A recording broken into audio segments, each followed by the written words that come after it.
আসসালামু আলাইকুম রহমতুল্লাহি ওবরকাতুহু।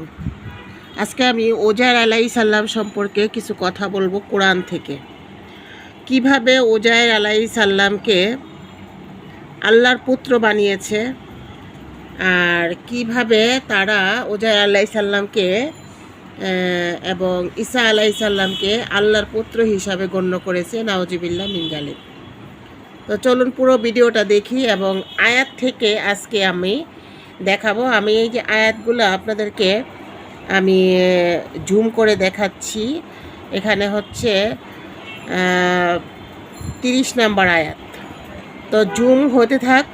তো আমি ভিডিওটা শুরু করার আগে সবাইকে বলবো আমার এই ভিডিওটি অবশ্যই সাবস্ক্রাইব করবেন এবং পাশে থাকবেন। বিসমিল্লাহির রহমানির রহিম।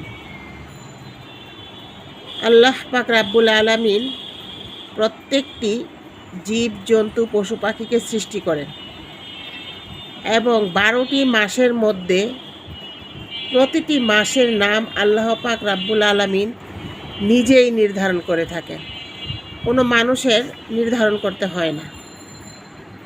তো 12টি মাসের নাম যেমনভাবে আল্লাহ পাক রাব্বুল আলামিন কোরআনে দিয়েছে, ঠিক তেমনিভাবে প্রতিটি মানুষের প্রতিটি নবীর বর্ণনাও আল্লাহ পাক রাব্বুল আলামিন এই কোরআনে দিয়েছেন। তো এইখানে ওজায়ের আলাইহিস সালাম সম্পর্কে আমি এই জন্য আয়াতগুলো তুলে ধরতেছি। আমি একটু আয়াতগুলো দেখাচ্ছি আগে, তারপরে আমি বিস্তারিত বলতেছি। আয়াতগুলো হচ্ছে 30 নাম্বার আয়াত, তারপরে হচ্ছে 31 নাম্বার আয়াত, তারপরে হচ্ছে 32 নাম্বার আয়াত, তারপরে হচ্ছে 33 নাম্বার আয়াত এবং 33 নাম্বার আয়াত পর্যন্ত এই ওজায়ের আলাইহিস সালাম এবং 4টি মাসের নিষিদ্ধ 4টি মাসের বর্ণনা দেওয়া আছে। যেই 4টি মাসকে আমরা নিষিদ্ধ ঘোষণা আল্লাহ পাক রাব্বুল আলামিন নিষিদ্ধ ঘোষণা করেছেন এবং এই 4টি মাসের বর্ণনা আল্লাহ পাক রাব্বুল আলামিন এই কোরআনে দিয়েছেন। তো চলুন আমরা দেখি ওজায়ের আলাইহিস সালাম। এই ওজায়ের আলাইহিস সালামকে ইহুদি, খ্রিস্টান, নাসারা, আহলে কিতাব ধারী যারা, তারা প্রত্যেকেই এই ওজায়ের আলাইহিস সালামকে আল্লাহর পুত্র বলেছেন। কেন বলেছেন? ওজায়ের আলাইহিস সালাম একদিন ঘুমন্ত অবস্থায় তার 100 বছর কেটে যায়। ঘুম থেকে উঠে করে তো গাধাটা যখন মৃত্যুবরণ করে তখন সে ভাবতে থাকে যে আমি তো কিছুক্ষণ আগে সকালে ঘুমিয়েছিলাম আর বিকালে উঠলাম। এমতো অবস্থায় তিনি কোনো লোকজনকে চিনতে পারছিলেন না, তার সময়ের কোনো লোক ছিল না। দেখা পান, কিছু লোক তাকে জিজ্ঞেস করে আপনি কোথা থেকে আসছেন। ওজায়ের আলাইহিস সালাম তার নিজের পরিচয়টা দেন। ওজায়ের আলাইহিস সালামের পরিচয় শুনে কেউ বিশ্বাস করতে চান না। তখন ওজায়ের আলাইহিস সালাম বললেন যে 100 বছরের পুরাতন কোনো লোক কি এখনও জীবিত আছে? তখন তারা বলল যে হ্যাঁ আছে। ওজায়ের আলাইহিস সালামের সন্তানেরা ওই বৃদ্ধা মহিলার কাছে নিয়ে যান। মহিলাটি ছিলেন অন্ধ। ওই অন্ধ মহিলার কাছে যখন নিয়ে যান তখন অন্ধ মহিলা তাকে কিছু প্রশ্ন করেন। কি প্রশ্ন করেন? যে ওজায়ের আলাইহিস সালাম সে তাওরাত কিতাব মুখস্থ বলতে পারত। আপনি কিতাব বলতে পারেন? যদি ওজায়ের হন তাহলে এই কিতাবটা মুখস্থ বলতে হবে। তখন ওজায়ের আলাইহিস সালাম এই কিতাবটা মুখস্থ পড়ে শোনালেন। তখন অন্ধ মহিলাটি বিশ্বাস করলেন। তিনি আরেকটা পরীক্ষা নিলেন যে আল্লাহর ইচ্ছায় ওজায়ের আলাইহিস সালাম যদি অন্ধ ব্যক্তির চোখে হাত বুলিয়ে দিত তাহলে তার চোখ ভালো হয়ে যেত। তো ওজায়ের আলাইহিস সালাম আল্লাহকে স্মরণ করে আল্লাহর ইচ্ছায় তার হাতটি অন্ধ ব্যক্তির চোখে বুলিয়ে দেন এবং তার হাতটি ভালো হয়ে তার চোখটি ভালো হয়ে যায়। তো এই নমুনাগুলো আলাইহিস সালামকে তারা বলতে শুরু করলো যে এ নির্ঘাত আল্লাহর পুত্র, নাউজুবিল্লাহ মিন জালিক। তারা উজাইর আলাইহিস সালামকে আল্লাহর পুত্র বানায় ফেললো, আল্লাহর পুত্র বানায় ফেললো। ঈসা আলাইহিস সালামকে আল্লাহর পুত্র বানায় ফেললো ইহুদিরা। মারিয়াম আলাইহিস সালামের পুত্র সন্তান ছিল ঈসা আলাইহিস সালাম। তো এই মারিয়াম আলাইহিস সালাম মসজিদের খেদমতে নিয়োজিত ছিল। সেখান থেকে আল্লাহর কুদরতি ইশারায় তার সন্তান গর্ভে আসে, কিন্তু সেটাকেও খ্রিস্টানরা ঈসা আলাইহিস সালামকে আল্লাহর পুত্র বানাই দিলেন। তো এইভাবে আল্লাহ পাক রাব্বুল আলামিন বলেছেন যে তোমরা যারা উজাইরকে আমার পুত্র বানাইছো, ঈসা আলাইহিস সালামকে আমার পুত্র বানিয়েছো, তারা প্রত্যেকেই জেনে রাখো তোমাদের জন্য কঠিনতম শাস্তি নিয়োজিত আছে, সেটা হচ্ছে জাহান্নামের আগুন। এর চেয়ে বড় শাস্তি আর কি হতে পারে? তো এইখানে যে আয়াতটি দেখতে পাচ্ছেন, এই আয়াতের মধ্যে বাংলা তর্জমা অর্থ সহকারে দেওয়া আছে। আশা করি আমার এই ভিডিও থেকে আপনারা অবশ্যই দেখে নেবেন যে কি সুন্দরভাবে এইখানে লেখা আছে। এইখানে প্রত্যেকটি অক্ষর স্পষ্টভাবে দেওয়া আছে, কারো কোনো অসুবিধা হবে না।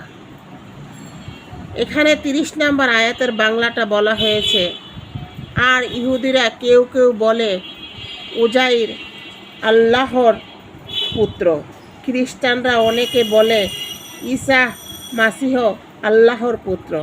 এটা হলো তাদের মন গড়া কথা। এরা তাদের পূর্বের কাফেরদেরকে অনুকরণ করে কথা বলে। যখন এরা পূর্বের কাফেরদের সমস্ত চিন্তা করে না, যা বলতেছি।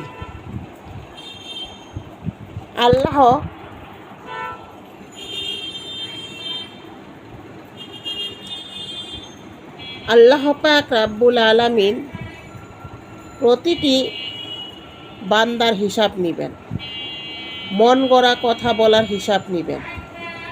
যারা মন গড়া কথা বলে উজাইর আলাইহিস সালামকে আল্লাহর পুত্র বানিয়ে দিলেন, তাদের হিসাব অবশ্যই হবে। আল্লাহ তাদের ধ্বংস করুক, আল্লাহ তাদের ধ্বংস করুক, আল্লাহ তাদের ধ্বংস করুক। বিপরীত দিকে কোথায় যাচ্ছে, কি হচ্ছে সেদিক চিন্তা ভাবনা না করে তারা মন গড়া কথা বলেই যাচ্ছে।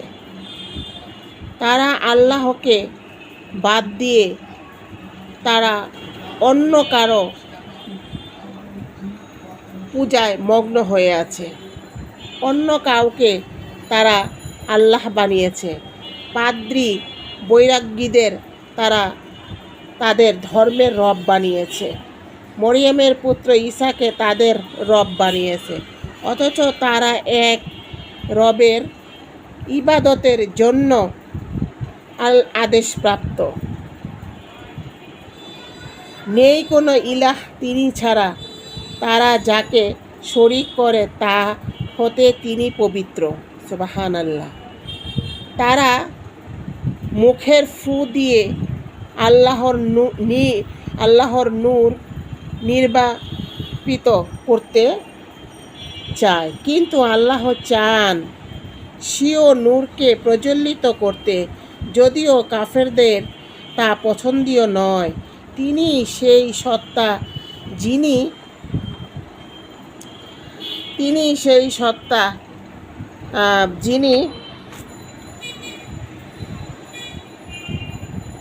যিনি তার রাসূলকে হেদায়েত ও সত্য দিনসহ পালনের যেন সকল দিনের উপর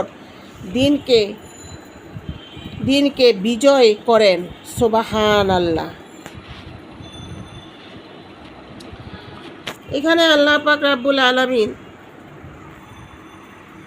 যারাই উজাইর আলাইহিস সালামকে নিয়ে এবং যারাই ঈসা আলাইহিস সালামকে নিয়ে বিকৃত ঘটিয়েছে তাদের কথা আল্লাহ পাক রাব্বুল আলামিন সূরা তওবার এই আয়াতগুলোতে বলেছেন। আশা করি আমার এই দেখানো এই আয়াতগুলো সবাই কোরআন থেকে মিলিয়ে নেবেন। কোরআন থেকে মিলালে অবশ্যই আপনারাও আমার মতো অনেক কিছু জানতে পারবেন। কোরআনটাকে ঘাটাঘাটি করলে অনেক কিছু জানা যায়, হাদিস থেকেও ঘাটাঘাটি করলে অনেক কিছু জানা যায়। আবারও আমি পূর্ণাঙ্গভাবে জুম করে দেখাচ্ছি, সবাই উজাইর আলাইহিস সালামের ঘটনাটা দেখে নিন। তো উজাইর আলাইহিস সালামকে এই কিতাব মুখস্থ বলার কারণে তাকে আল্লাহর পুত্র বানিয়ে ফেলছে। ইহুদি খ্রিস্টান নাসারারা কি না করতে পারে, তারা সব কিছু করতে পারে। আশা করি আমার এই কথাগুলো বুঝতে পেরেছেন। আমি যা বলেছি কোরআন থেকে বলেছি, কোরআনের বাহিরে কোনো কথা আমি বলি নেই ইনশাআল্লাহ, কারণ কোরআনের বাহিরে কোনো কথা আমি বলতে চাই না। এজন্য আয়াত নাম্বারটি দিয়ে দিলাম আপনাদের সুবিধার্থে। আশা করি অবশ্যই জেনে নেবেন। আজকের মতো এখানেই শেষ করতেছি। ইনশাআল্লাহ আজিজ, ভালো থাকবেন, সুস্থ থাকবেন। আসসালামু আলাইকুম ওয়া রাহমাতুল্লাহি ওয়া বারাকাতুহু।